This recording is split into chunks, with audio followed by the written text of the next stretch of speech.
Dear student, तो पिछले class में आपको हम गैमेटोजेनेसिस का दोनों पार्ट स्पर्मेटोजेनेसिस और ooजेनेसिस का वीडियो दे चुके हैं। आज पुनः नया टॉपिक्स आपको पढ़ना है जिसका नाम है बाबू मेंस्ट्रुअल साइकिल। ठीक है, तो मेंस्ट्रुअल साइकिल को हम लोग मंथली साइकिल भी कहते हैं। क्यों कहते हैं इसको हम आगे बताएंगे। ऐसे मेंस्ट्रुअल साइकिल को हम लोग हिंदी में मासिक चक्र के नाम से भी जानते हैं। तो सबसे पहले आपको ये जानना है कि मेंस्ट्रुअल साइकिल है क्या, या फिर मेंस्ट्रुअल साइकिल किसे कहा जाता है। तो देखिए, फीमेल प्राइमेट्स, तो फीमेल प्राइमेट्स में जीव आता है बाबू, एप आता है, लंगूर कहिए, मंकी आता है, बंदर हुआ, और साथ ही में ह्यूमन फीमेल।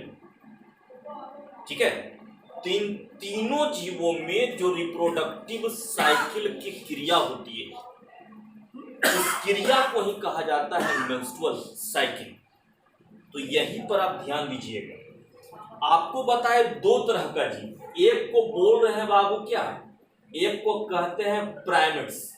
तब प्राइमेट्स में आया तीन जीव आपको बताए, एप बताए, मंकी बताए, और साथी में ह्यूमन फीमेल बताया।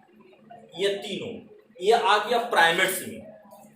तो इन तीनों में जो रिप्रोडक्टिव साइकिल होगा उसको कहा जाएगा मेंस्ट्रुअल साइकिल। और इन तीनों को छोड़ करके बाकी के जितने भी मैमल्स हैं, कैट कहो, डॉग कहो, है ना, काऊ है, बफेलो है, रैट है, रैबिट है, जो भी है ना, वो आता है नन प्राइमेट्स में। तो नन प्राइमेट्स एनिमल में होने वाले रिप्रोडक्टिव साइकिल को हम लोग कहते हैं ईस्ट्रियस साइकिल, हिंदी में कहा जाता है मध चक्र। ठीक ना। तो देखिए, दो तरह का डिफिनेशन आपको बताए, दोनों याद रखेंगे। पहला आपको हम बताए कि फीमेल प्राइमेट्स जैसे एप, मंकी और ह्यूमन फीमेल में होने वाले रिप्रोडक्टिव साइकिल को कहा जाता है मेंस्ट्रुअल साइकिल, जबकि नन प्राइमेट्स एनिमल जैसे कि कैट, डॉग, काऊ, बफेलो, रैट, रैबिट, इन सभी जीवों में होने वाले रिप्रोडक्टिव साइकिल को कहते हैं ईस्ट्रियस साइकिल। तो देखिए, हम बात करते हैं ह्यूमन फीमेल का।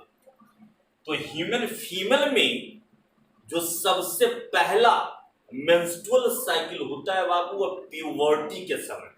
तो ह्यूमन फीमेल में प्यूबर्टी की जो अवस्था डेवलप होती है, वो डेवलप होता है 10 से 13 साल के बीच में। ठीक है, तो इसे कहा जाता है मेनार्च। मतलब ह्यूमन फीमेल में जो सबसे पहला मेंस्ट्रुअल साइकिल प्रारंभ होता है उसे मेनार्च करते हैं। मतलब आप कह सकते हैं कि मेंस्ट्रुअल साइकिल के प्रारंभ होने की क्रिया को मेनार्च कहा जाता है। ठीक है, देखिए, कहिएगा इस मेंस्ट्रुअल साइकिल में होता है क्या। तो देखिए, मेंस्ट्रुअल साइकिल में पेरियोडिक वेजाइनल ब्लीडिंग होता है, जिसे हम लोग मेंस्ट्रुएशन के नाम से जानते हैं। यह अवस्था जो होता है बाबू, यह 28 दिनों के अंतराल में रिपीट होता रहता है। और आप जानते हैं कि यह 28 दिन जो है, यह लगभग 1 महीने के बराबर होता है। और मंथ को लैटिन वर्ड में मेंसिस कहा जाता है। इसी आधार पर इस मेंस्ट्रुअल साइकिल को हम लोग मंथली साइकिल के नाम से भी जानते हैं। देखिए, ह्यूमन फीमेल में एक ऐसी अवस्था आती है जिसमें यह मेंस्ट्रुअल साइकिल पूरी तरह से बंद हो जाता है। और यह अवस्था किसी भी ह्यूमन फीमेल में 45 से 55 वर्ष के बीच में होता है ना। इस अवस्था को हम लोग मेनोपॉज कहते हैं। मतलब आप कह सकते हैं कि मेंस्ट्रुअल साइकिल के प्रारंभ होने की क्रिया को menarche, the beginning of menstrual cycle is called menarche and the stoppage of menstrual cycle, मतलब मेंस्ट्रुअल साइकिल के बंद होने की क्रिया को मेनोपॉज कहते हैं। फीमेल में दो ऐसी अवस्था आती है जिसमें मेंस्ट्रुअल साइकिल की क्रिया नहीं होता है वहाँ। एक तो सबसे पहला प्रेगनेंसी के समय, जब भी कोई फीमेल प्रेग्नेंट हो, बच्चे को जन्म देने वाली हो, उस समय उसमें मेंस्ट्रुअल साइकिल नहीं होता है। तो एक पहला आ गया प्रेगनेंसी और दूसरा लैक्टेशन पीरियड, बच्चे के जन्म के कुछ महीने तक, जब तक वो माँ अपने बच्चे को दूध पिलाती है, वो लैक्टेशन पीरियड के अंतर्गत आता है। और उस समय भी उस फीमेल में मेंस्ट्रुअल साइकिल की क्रिया नहीं होती है, ठीक ना। तो देखिए दो ऐसी अवस्था है, एक प्रेगनेंसी और दूसरा लैक्टेशन पीरियड, जिसमें मेंस्ट्रुअल साइकिल नहीं होता है। ये मेंस्ट्रुअल साइकिल जो क्रिया होता है ये 4 फेज में बटा रहता है। बाप कौन कौन सा फेज है इसको आप ध्यान से देखिएगा, हर एक पॉइंट को हम बारी बारी से बताएंगे, जो इंपॉर्टेंट होगा वहां बोलेंगे, वहां पर आप केयर कीजिएगा। देखिए इसका पहला फेज में आता है जिसको बोलते हैं फॉलिक्यूलर, या इसी को कहते हैं प्रोलिफेरेटिव फेज, या इसी को कहा जाता है पोस्ट मेंस्ट्रुअल फेज, या इसी को कहते हैं प्री ओवुलेटरी फेज। तो यहां पर आप दो टर्म जरूर याद रखिएगा जिसका मीनिंग आता है, हर एक के साथ अगर जुड़े रहेगा तो उसका मतलब आपको समझ में आएगा। क्या क्या बाबू? तो अगर लिखा रहे प्री, तब प्री का मतलब होता है पहले, और लिखा रहेगा पोस्ट, तो पोस्ट का मतलब होता है बाद में। तो देखो तो किसके आगे प्री है और किसके आगे पोस्ट है। तो यहां लिखे हैं पोस्ट मेंस्ट्रुअल फेज, मतलब इतना तो तय हो गया कि ये अवस्था जो आएगा मेंस्ट्रुअल फेज के बाद में आएगा, या फिर कहिए ओवुलेटरी फेज के पहले आएगा। प्री मतलब पहले, पोस्ट मतलब बाद में। तो देखिए इसमें होता है क्या क्या। तो सबसे पहली बात कि यह अवस्था मेंस्ट्रुअल फेज के बाद प्रारंभ होता है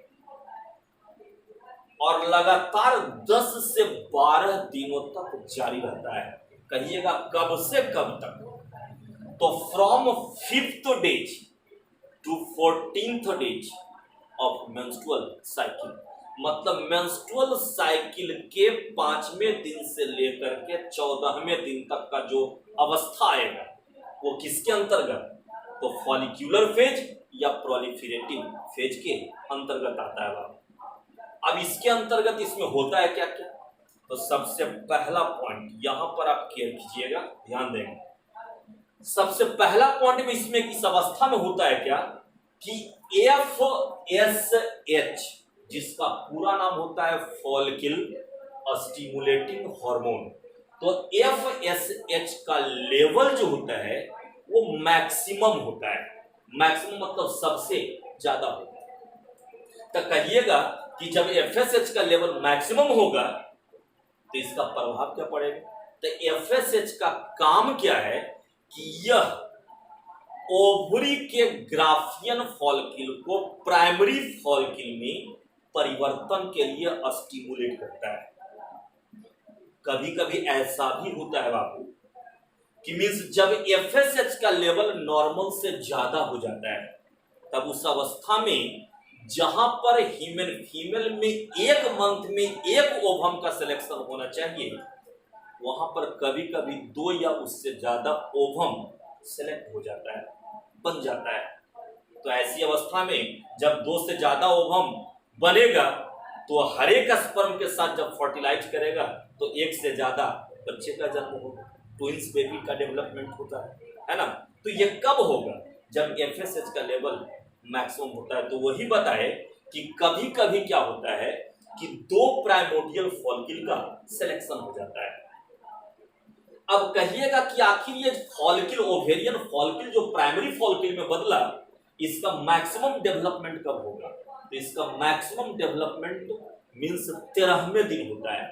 मेंस्ट्रुअल साइकिल के 13वें दिन यह फॉलिकल जो होता है यह पूरी तरह से डेवलप हो जाता है। क्यों? क्योंकि 14वां दिन तो ओवुलेशन की क्रिया होती है, अर्थात 14वां दिन ओवरी से ओवम तो बाहर निकल जाएगा, है ना। इसलिए अगर आपसे यह पूछा जाए कि फॉलिकल का मैक्सिमम डेवलपमेंट किस दिन होता है, तो आप कहेंगे मेंस्ट्रुअल साइकिल के 13वें दिन। अगर ये पूछा जाए कि ओवुलेशन की क्रिया कब होती है, तो 14वें दिन। ये पॉइंट याद रखेंगे। आगे देखिए, ओवेरियन फॉलिकल का जो फॉलिक्यूलर सेल है, इस फॉलिक्यूलर सेल के द्वारा एस्ट्रोजन हार्मोन का सेक्रेशन शुरू होता है, जिसके कारण बहुत सारा परिवर्तन आएगा। परिवर्तन क्या क्या आएगा? तब पहला परिवर्तन, यूट्रस का जो इंडोमेट्रियम है, तब कहिएगा इंडोमेट्रियम क्या है? तो आपको हम पिछले क्लास में बता चुके हैं कि जो यूट्रस होता है वहां, ठीक ना, जो यूट्रस होता है, आपको कुछ याद होगा, इस तरह का फिगर फीमेल रिप्रोडक्टिव सिस्टम का आता है, ऐसे करके आपको हम बताए हैं, है ना। यहाँ पे होता है बाबू ओवरी, यह है फिम्ब्रिया, है ना। इधर भी होता है ओवरी, यह है फिंगर लाइक प्रोजेक्शन, फिम्ब्रिया कहते हैं, और यह है यूट्रस। तो आपको हम क्या बता रहे हैं कि यूट्रस का इंडोमेट्रियम बताए थे कि जो इंडोमेट्रियम होता है वो 3 लेयर में बटा रहता है। कौन कौन? तब पहला जो बाहर का लेयर होता है इसको कहते हैं पेरीमेट्रियम, बीच वाले लेयर को कहा जाता है मायोमेट्रियम, और सबसे भीतर का जो लेयर होता है उसको कहते हैं इंडोमेट्रियम। ठीक है, पेरीमेट्रियम, मायोमेट्रियम और इंडोमेट्रियम। तो वही बताए कि यूट्रस का जो इंडोमेट्रियम होता है यह थिक होगा, मोटा होगा, वैस्कुलर होता है, और साथ ही में ग्लैंडुलर होता है, और यह अपने आप को इम्प्लांटेशन की क्रिया के लिए तैयार करता है। उसी तरह से और क्या हो गया, तो जो फैलोपियन ट्यूब, ये वाला जो फैलोपियन ट्यूब है, इस फैलोपियन ट्यूब का एपिथेलियम थिक और सिलिएटेड होता है, और यह ओवम और जाइगोट के मूवमेंट में मदद करता है। अब देखिए, जब इतना सारा क्रिया इस अवस्था में, इस फेज में हुआ, अब क्या होगा कि जैसे ही समय बीतेगा, ये फेज खत्म होगा, तब FSH का लेवल अब धीरे धीरे घटेगा, और यह LH के सेक्रीशन के लिए एंटेरियर पिट्यूटरी को, मतलब पिट्यूटरी ग्लैंड के एंटेरियर लोब को स्टिमुलेट करता है, और तब इसके बाद दूसरा फेज प्रारंभ होता है, जिसे हम लोग कहते हैं बाबू ओवुलेटरी फेज। तो यहां पर समझिएगा, 14वां दिन, किसका 14वां दिन? तो मेंस्ट्रुअल साइकिल के 14वें दिन FSH का लेवल जो होता है अब ये घटेगा, और ये करता है क्या, है ना। 14वां दिन, मेंस्ट्रुअल साइकिल के 14वां दिन एस्ट्रोजन हार्मोन का लेवल मैक्सिमम होगा, एस्ट्रोजन सबसे ज्यादा। तो जब एस्ट्रोजन हार्मोन का लेवल मैक्सिमम होता है, तो ये क्या करता है कि यह FSH के लेवल को घटाता है, और LH के सेक्रीशन को, LH का पूरा नाम होता है ल्यूटिनाइजिंग हार्मोन, तो LH के सेक्रीशन को स्टिमुलेट करेगा। अब देखिए, इस ओवुलेटरी फेज में LH का सेक्रीशन हो रहा है, ल्यूटिनाइजिंग हार्मोन निकल रहा है, तो LH करेगा क्या? तो LH का पहला काम, यह ओवुलेशन की क्रिया में भाग लेता है, मतलब यह ओवरी से ओवम को बाहर निकालेगा। अब देखिए, यहां इस ओवरी से ओवम जैसे ही बाहर निकलेगा, दोनों तरफ क्या है, यह फिंगर लाइक प्रोजेक्शन होता है, ऐसे करके, है ना, जिसको हम लोग फिम्ब्रिया बोलते हैं। यह फिम्ब्रिया इस ओवम को रिसीव करेगा, और ये ओवम अब जाएगा कहां, इस फैलोपियन ट्यूब के अंदर चला जाता है, जहां पर यह अगले 2 दिनों तक, मतलब 48 घंटे तक इसी फैलोपियन ट्यूब में ये ओवा रहता है वहां, और इस 48 घंटे तक किसी स्पर्म का ये वेट करता है, आने का इंतजार करता है, क्योंकि आपको पता है कि जो फर्टिलाइजेशन की क्रिया होती है, आपको पहले बताए हैं कि जो फर्टिलाइजेशन की क्रिया होती है वो कहाँ होगा, तो इस फैलोपियन ट्यूब में ही होता है, और वो भी फैलोपियन ट्यूब के किस भाग में? तो आपको बताए थे यहाँ पर होता है बाबू एम्पुला, इसी एम्पुला में होता है। तो आपको ये पॉइंट याद रखना है, क्वेश्चन आता भी है। अगर आपसे ये पूछा जाए कि ओवम का फर्टिलाइजेशन किस जगह होता है, किस स्थान पर होता है, तो क्या कहेंगे? फैलोपियन ट्यूब में, या कहिए फैलोपियन ट्यूब के एम्पुला में। अब देखिए क्या होता है, यहां पर ये ओवम 2 दिनों तक क्या रहेगा? फैलोपियन ट्यूब में मौजूद रहेगा। इसके बाद ये एलएच का और काम क्या है? अब एलएच जो है यह रेप्चर्ड ओवेरियन फॉलिकल को, जहां पर इस ओवेरियन फॉलिकल का दीवार रेप्चर्ड किया, वहां पर यही एलएच कॉर्पस ल्यूटियम को जनरेट करेगा, कॉर्पस ल्यूटियम का निर्माण करता है। कॉर्पस ल्यूटियम एक हल्के पीले रंग का ग्लैंडुलर स्ट्रक्चर होता है वहां, और इसके द्वारा प्रोजेस्टेरॉन हार्मोन का सेक्रीशन होता है। मतलब अगर आपसे ये पूछा जाए कि ओव्यूलेशन की क्रिया में कौन हार्मोन भाग लेता है, तो क्या कहेंगे? LH, luteinizing hormone. अगर ये पूछा जाए कि फीमेल में ओव्यूलेशन की क्रिया कब होती है, तो मेंस्ट्रुअल साइकिल के 14वें दिन। अगर ये पूछा जाए कि कॉर्पस ल्यूटियम के निर्माण में कौन सा हार्मोन भाग लेता है, तो भी क्या कहेंगे? LH, luteinizing hormone. और अगर ये पूछा जाए कि कॉर्पस ल्यूटियम के द्वारा किस हार्मोन का सेक्रीशन होता है, तो हम लोग कहेंगे प्रोजेस्टेरॉन हार्मोन। यहां तक कोई दिक्कत तो नहीं होना चाहिए। चलिए आगे बढ़ते हैं। तीसरा जो फेज आता है उसको कहते हैं बाबू ल्यूटियल, या उसी को कहा जाता है सेक्रेटरी फेज, या इसी को कहते हैं प्री मेंस्ट्रुअल फेज, या इसी को कहा जाता है पोस्ट ओव्यूलेटरी फेज। तो देखो, तो पिछले बार में अभी पीछे बताए थे कि प्री लगा रहे तो मतलब समझेंगे क्या? पहले। और अगर पोस्ट लगा रहे तो मतलब समझेंगे क्या? बाद में। तो किसके आगे प्री लगा हुआ है? तब मेंस्ट्रुअल फेज के आगे में लगा है। इसका मतलब ये जो क्रिया होगा मेंस्ट्रुअल फेज के पहले होगा और ओव्यूलेटरी फेज के बाद में होगा। ऐसे भी देख रहे हैं ओव्यूलेटरी फेज इसके पहले आया है, तो यह ओव्यूलेटरी फेज के बाद में होता है। तो समझिए, ये क्रिया जो होता है बाबू ओव्यूलेटरी फेज के बाद प्रारंभ होता है, और कब तक? तब मेंस्ट्रुअल फेज के आरंभ तक ये जारी रहता है। इसमें भी बहुत सारा परिवर्तन होगा। क्या क्या परिवर्तन होगा समझिएगा। पहला पॉइंट, सबसे पहली बात कि जो कॉर्पस ल्यूटियम बना, इस कॉर्पस ल्यूटियम के आकार में अब क्या होगा?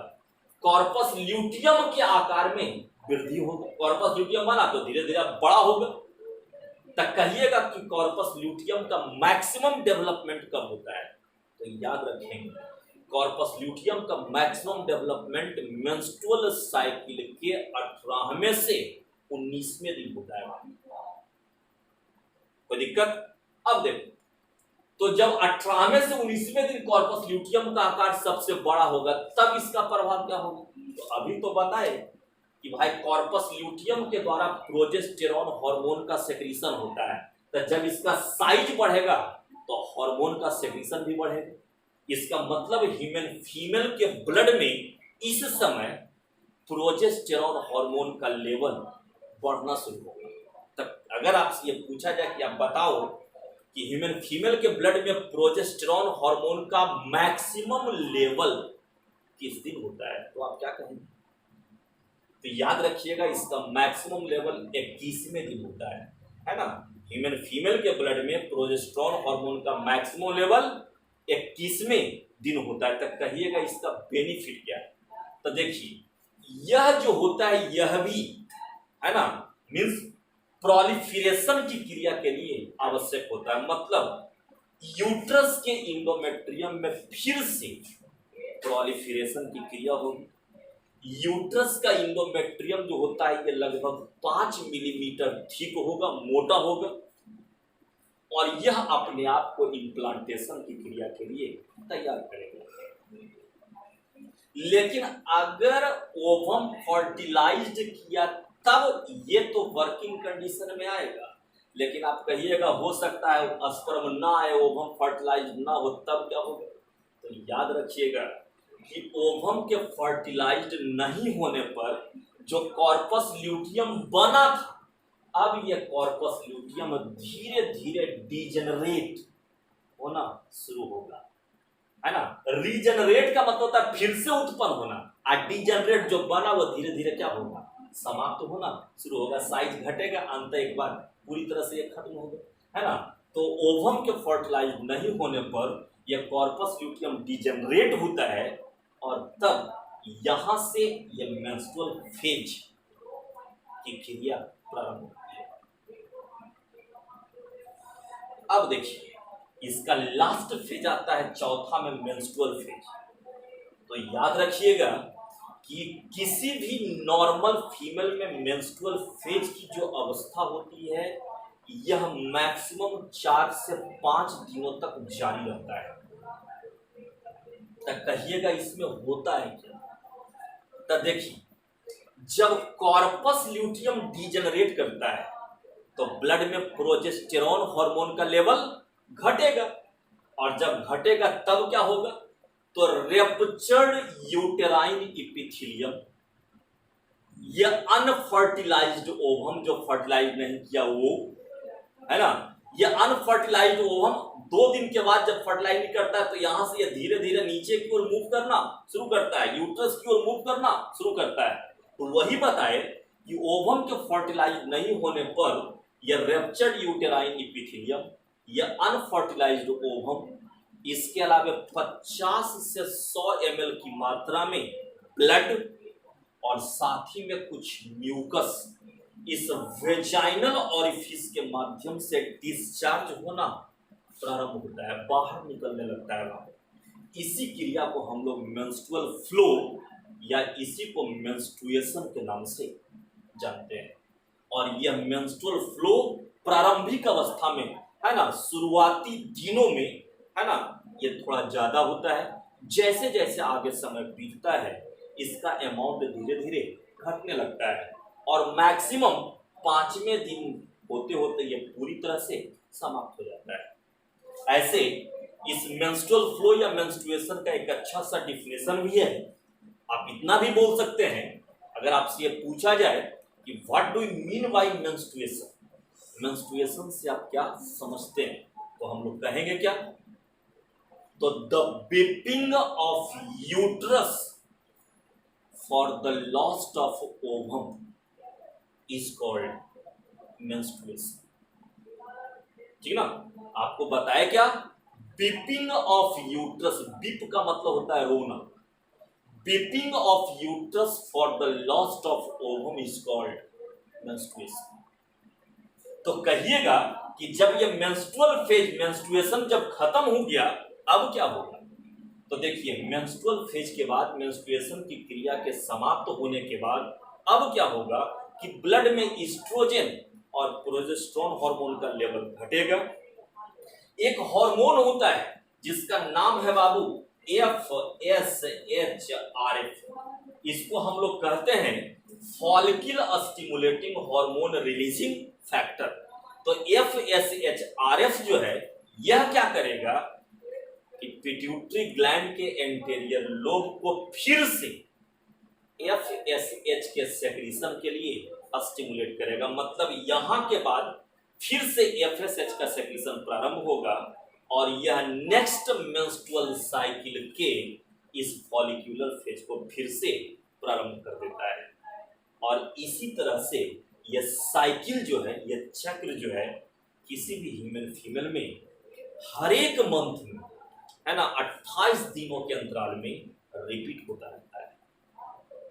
ठीक है, कहने का मतलब कोई भी ह्यूमन फीमेल एक मंथ में, है ना, एक मंथ कहने का मतलब 28 दिन में एक ओवम को सिलेक्ट करती है, अर्थात किसी भी ह्यूमन फीमेल में पूरे 12 महीने में तकरीबन कितना बार, तो 13 बार मेंस्ट्रुअल साइकिल की क्रिया होता है।